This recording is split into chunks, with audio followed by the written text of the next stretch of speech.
I think we need to stop the third world coming to Britain. We cannot take any more of it, can we? We have simply had enough. 36 storefronts shattered. Violent crime rates up 31%. Up to 1,000 illegals arriving by boat in a single day. Birmingham streets were bombarded with fireworks moments after Starr's mass replacement blueprint was exposed online. The government dismissed it as nonsense conspirology. The protesters didn't care. At 7:15 p.m., emergency calls reported the first looted shops. At 7:43 p.m., radios crackled with a chilling message. Sectors 8, 9, and 13 are lost. We need immediate backup platoon. By 8 o'clock sharp, crowds were besieging police vans, chanting, "Stop the boats," and demanding Starr's immediate removal. These weren't holiday celebrations. This was a war zone. The reason? Migrant hotels across Britain are bursting at the seams. £8 million a day is being drained from the taxpayer to keep them running. Machete attacks have skyrocketed by over 320% comparing to 2000. But the real blow to Starr came next. Nigel Farage exposed what he calls the massive replacement blueprint. Another one. 6 million migrants are expected to arrive. And even the government admits there is nowhere to put them. Now, watch the sleight of hand. Karma announces a massive housing initiative to build 5 million new homes. Farage connects the dots. The government slaps a crippling death tax on family farms. When a father dies, his son is forced to find £300,000 while earning 10 times less. And here is the endgame. Critics warn the state will seize thousands of acres of bankrupt farmland and bury them under concrete to build 12 new cities for the new arrivals. Starr's 6-hour silence was the final nail in the coffin. By 8:40 p.m., the crowd stormed the police lines, hammering shields with shards of glass. 2 platoon were forced to retreat. Migrant centers and hotels were hastily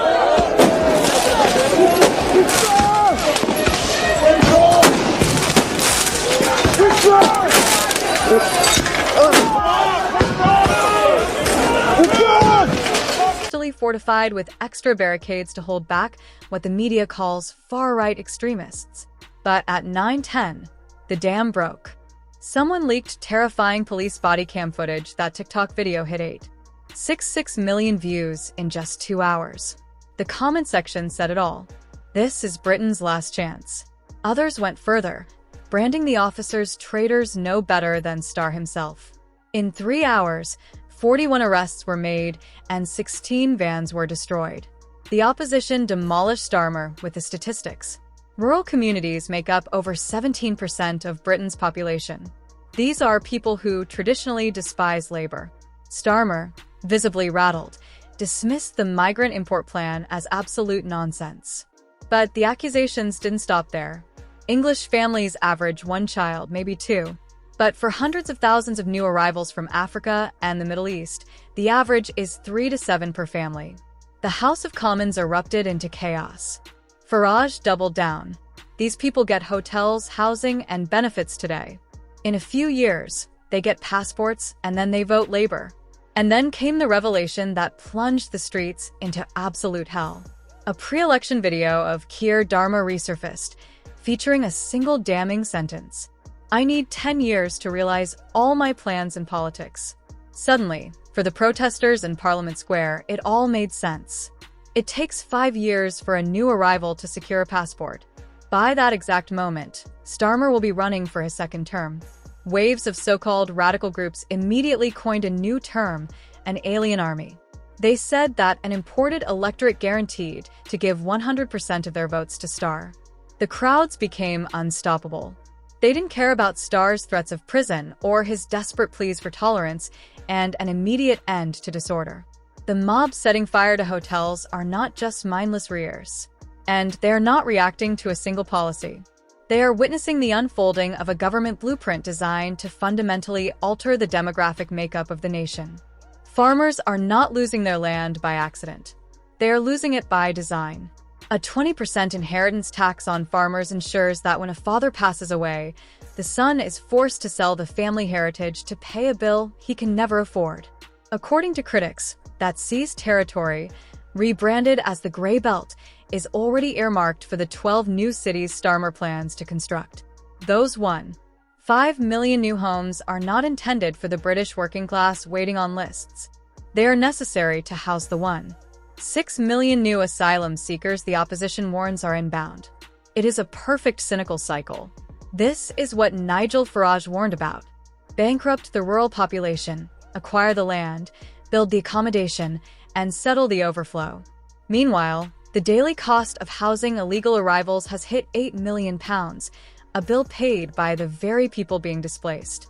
Veterans are sleeping in freezing doorways, while migrants are kept in heated comfort of 4-star hotels.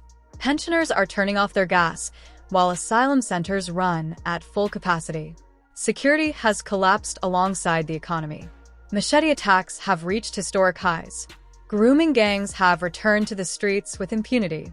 And women in major cities are terrified to leave their homes after dark. This is not incompetence. It is a calculated replacement. Opposition warned, Starmer's housing initiative is the infrastructure for a new electorate. He gives them homes. He gives them benefits. And in 5 years, he gives them passports just in time for the next election. Tonight proved the breaking point. When a government prioritizes the comfort of non-citizens over the survival of its own people, order dissolves. The chaos erupting across the country is the sound of a betrayed public realizing their taxes are funding their own erasure. Thousands of protesters were not driven against race or religion. They were protesting against Starmer's betrayal of his own people, against the insanity of tax-paying citizens sponsoring their own destruction. And the response? Fathers, mothers, and the working class were branded far-right by the media within hours. When a government prioritizes the comfort of non-citizens over the survival of its own people, it doesn't buy loyalty. It breeds insurrection. The 1,000 daily arrivals flooding into military bases came through borders Starmer refuses to secure. The demographic shift that sparked tonight's chaos accelerated under policies Starmer refuses to reverse. And the economic strangulation of the working class is the direct result of a budget Starmer refuses to amend. Britain isn't being governed. Britain is being replaced while it pays the bill. For months, opposition researchers have quietly assembled the pieces of this demographic puzzle. This housing crisis is not accidental. It is engineered. Policy documents reveal the same mechanism repeating itself like clockwork. The same inheritance tax, designed to crush family farms. The same reason zoning laws turning agricultural land into the so-called Grey Belt. The same procurement contracts for 12 new cities springing up where crops used to grow. And the same plan to fill them not with locals, but with the 1.6 million asylum seekers the Home Office knows are en route. These are not homes for local families. These are state-sponsored settlements for a new population imported to secure a political future. And the government knows it. They have the census projections. They have the intake figures. They have the warnings. But under K-Star, every one of those warnings gets filed under the same label necessary for growth. That is how we reach this economic insanity. A British farmer working the land, taxed, bankrupt, evicted. A British pensioner freezing in winter, denied fuel payments. But illegal entrants arriving on boats, fully funded accommodation, £8 million a day in hotel costs, no questions asked. The public sees this financial betrayal. The public feels this displacement. And tonight, the public snapped under it. Because when a nation realizes its own treasury is funding its replacement, patience evaporates faster than the budget. Tonight wasn't just a riot. It was a rejection. Multiple sources from affected boroughs confirm the same terrified reality. Police have effectively surrendered control of specific zones after dark. Grooming gangs operate with renewed confidence.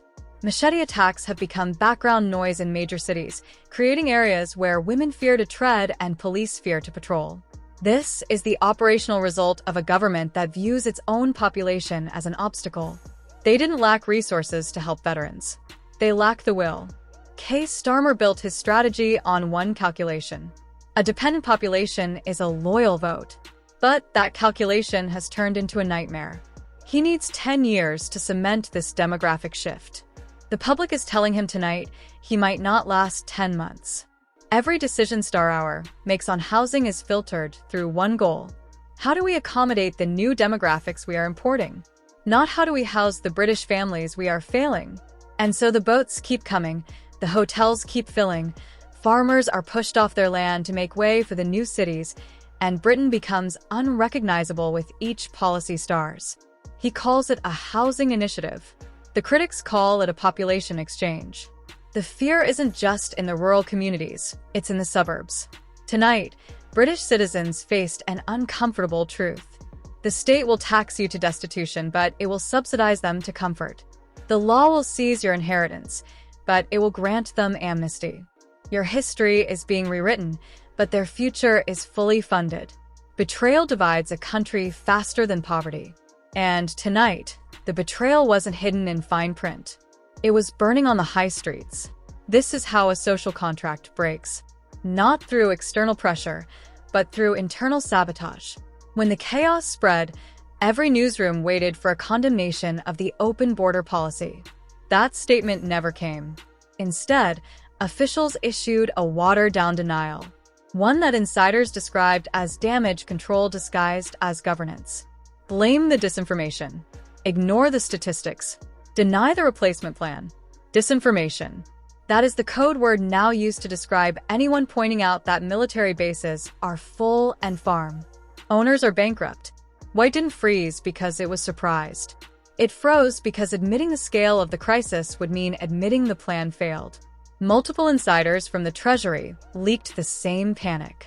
Every budget allocation is now strained by the soaring costs of migrant welfare. It doesn't matter if veterans are homeless. It doesn't matter if the NHS is breaking or if schools are overwhelmed by non-English speakers. Whitehall's priority is not national stability. It is demographic transition. Starr's team has become so committed to this long-term electoral engineering that they would rather let cities burn than admit the borders need to close. Britain is the first country in history to finance its own colonization. Not because it was conquered, but because the government fears losing a future voting bloc more than it fears a present-day revolt. The smoke drifting over Britain is not just from flares. It is the physical manifestation of a broken social contract. These aren't just angry crowds. They are the inevitable result of a government that has ceased to listen. At 9:15 p.m., the perimeter around the central station was breached, not by random looters, but by a focused surge of demonstrators who feel they have nothing left to lose. Police commanders are reportedly holding back, terrified that a single misstep will ignite a powder keg that is already smoking. Inside the corridors of power, the silence is deafening, broken only by the frantic drafting of press releases that no one believes. They talk about misinformation while rural communities see their livelihoods drafted into legislative history. A farmer watching his land being designated for seizure doesn't need a conspiracy theory to know he's being pushed out.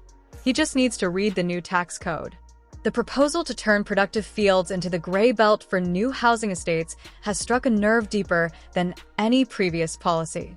It suggests a fundamental reshaping of the landscape where food security is traded for urban sprawl.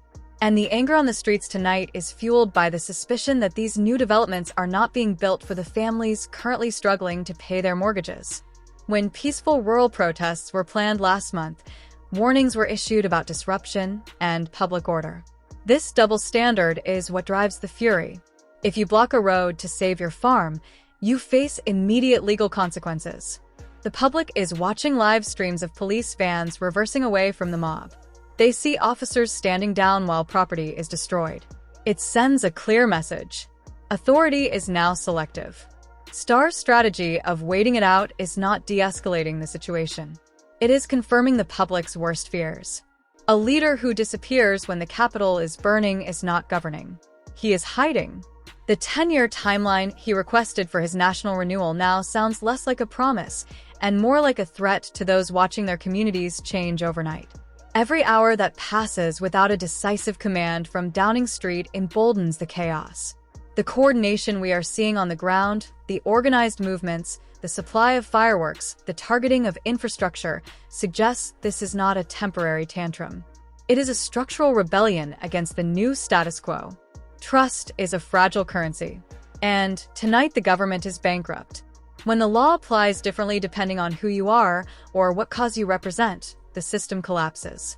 The fires will eventually be put out, but the realization that the state is no longer neutral will remain. This isn't just about immigration figures anymore. It is about the fairness of the entire British system. The people demanding enough is